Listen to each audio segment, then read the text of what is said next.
అందరికీ నమస్కారం. ఈరోజు మన చరిత్రలో చాలా మందికి తెలియని దేశానికి పెద్ద మార్పు తీసుకొచ్చిన ఒక ఉద్యమం గురించి ఈ వీడియో. చాలా బాగుంటుంది. పూర్తిగా చూడండి. ఖచ్చితంగా నచ్చుతుంది. ఇది ఎలా మొదలైంది? ఎందుకు జరిగింది? ఎలా ముగిసింది? అన్ని డీప్‌గా తెలుసుకుందాం. అది 1955 జూలై 21న కోల్‌కత్తా ఒక సమావేశం జరిగింది. అక్కడ ఒక ముఖ్యమైన పిలుపు పిలిచింది. గోవా విముక్తి కావాలి. ఎవరైనా ముందుకు రండి. సేవకులు నిలబడండి. గోవా ఆహ్వానం అని పిలిచారు. భారతదేశం స్వతంత్రం పొందిన తరువాత చాలా ప్రాంతాలు మన దేశంలో కలిసిపోయాయి. కానీ గోవా మాత్రం ఇంకా పోర్చుగీస్ పాలనలోనే ఉంది. గోవా మాది, భారత్‌కు ఇవ్వం.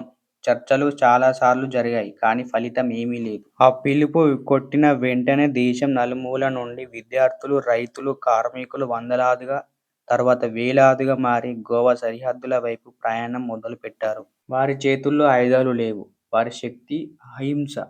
నా లక్ష్యం శాంతియుతంగా అడుగుపెట్టి పోర్చుగీస్ పాలన తప్పు అని చూపించడం.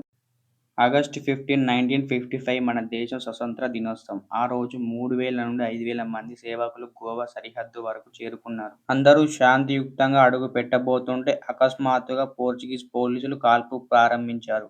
అందులో 21 మంది పైగా అమాయక సేవకులు ప్రాణాలు కోల్పోయారు. ఆ రక్తం, ఆ అరుపులు, ఆ భయం దేశమంతా వేదనలతో ముంచేశాయి.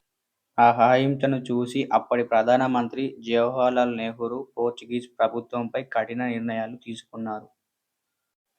ఎన్నో శాంతియుత ప్రయత్నాలు విఫలమయ్యాయి. కాబట్టి గోవాపై ఆర్థిక నిబంధన విధించారు. సెప్టెంబర్ 1, 1955న భారతదేశ కార్యాలయం మూసివేశారు. ఇది ఒక బలమైన సంకేతం. అది భారత్ ఇక మౌనం కాదు అని. 1955 ఘటన తర్వాత గోవా విముక్తి ఉద్యమం మరింత బలపడింది. దేశవ్యాప్తంగా మద్దతు పెరిగింది. అంతర్జాతీయంగా కూడా భారత్‌కు వాదన బలమైంది.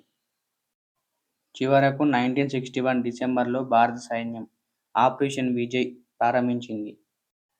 కొన్ని రోజుల్లోనే పోర్చుగీస్ పాలన కూలిపోయింది. డిసెంబర్ 19, 1961 గోవా అధికారికంగా భారతదేశంలో కలిసిపోయింది.